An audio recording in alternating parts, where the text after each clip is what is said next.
Saudara-saudari yang terkasih, kita jumpa lagi dalam Pelita Hati hari ini, Selasa 9 Agustus 2022, hari biasa dalam Pekan Biasa yang ke-19.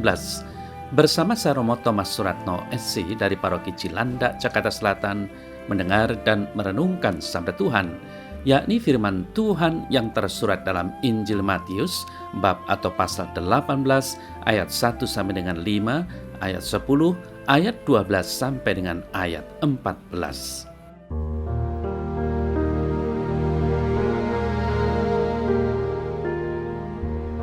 Pada waktu itu datanglah murid-murid itu kepada Yesus dan bertanya, "Siapakah yang terbesar dalam kerajaan sorga?" Lalu Yesus memanggil seorang anak kecil dan menempatkannya di tengah-tengah mereka dan berkata, "Sesungguhnya aku berkata kepadamu, jika kamu tidak bertobat dan menjadi seperti anak kecil ini, kamu tidak akan masuk ke dalam kerajaan sorga.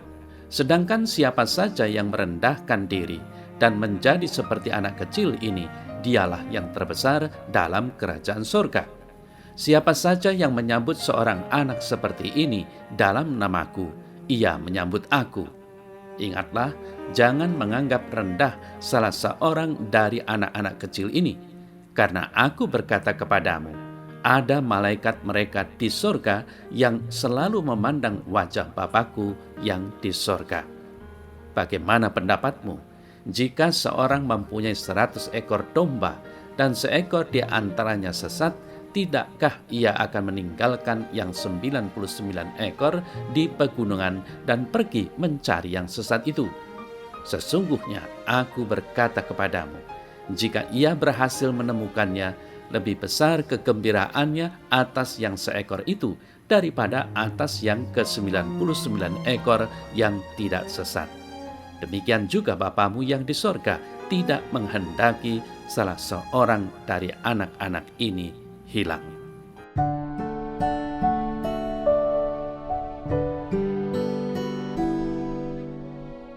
Saudara-saudari yang terkasih, di dalam masyarakat seringkali anak-anak dipandang sebagai warga kelas 2, bahkan terkadang dipandang sebagai sekedar beban dan sering diabaikan atau bahkan dilecehkan. Namun dalam kerajaan surga, mereka justru menjadi warga kelas 1.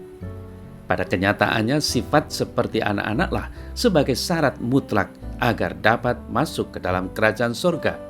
Jika kamu tidak bertobat dan menjadi seperti anak kecil ini, kamu tidak akan masuk ke dalam kerajaan surga. Matius 18 ayat 3. Bagi Yesus, anak-anak adalah model kekudusan dan kerendahan hati yang harus dihargai, dihormati, dan dilindungi. Bahkan, Yesus sendiri merendahkan dirinya dengan masuk ke dalam dunia ini sebagai seorang anak kecil. Saudara-saudari yang terkasih, mengapa anak-anak menjadi model dan syarat masuk ke dalam kerajaan surga?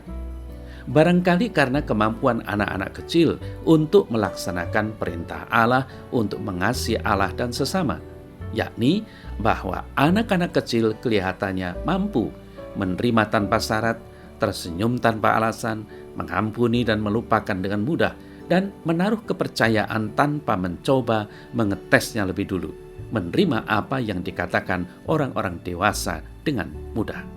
Saudara-saudari yang terkasih, warta Injil tadi menempatkan kehormatan bagi anak-anak kecil dalam kerajaan Allah, lalu mengaitkan anak-anak kecil dengan keharmonisan zaman yang akan datang. Misalnya, dalam kitab Yesaya, digambarkan Firdaus sebagai sebuah tempat di mana seorang anak kecil akan bermain-main dekat liang ular tedung tanpa dilukai, malah memiliki kuasa atas hewan atau binatang yang kejam seperti serigala dan macan tutul dan lain sebagainya.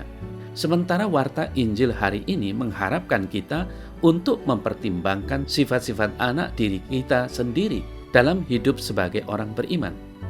Namun harap diingat bahwa ini bukan sifat kekanak-kanaan yang dimaksudkan.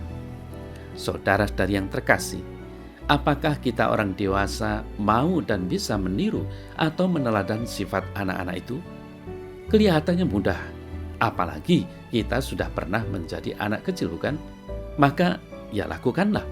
Semoga niat dan tekad kita untuk hidup seperti anak-anak kecil itu menjadi kenyataan, sehingga pengharapan untuk bisa masuk dalam kerajaan Allah menjadi sangat mungkin bagi kita semua.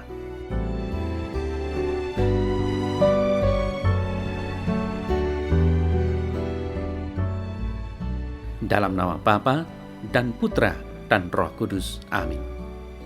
Ya Yesus, Engkau adalah Tuhan dan Juru Selamatku. Oleh kuasa Roh Kudus-Mu bentuklah diriku agar kembali seperti anak kecil, memiliki kerendahan hati dan berkenan kepadamu, sehingga dengan demikian aku pun dapat masuk ke dalam kerajaan-Mu. Amin. Semoga Allah yang Maha Kuasa memberkati saudara dalam nama Bapa dan Putra dan Roh Kudus. Amin.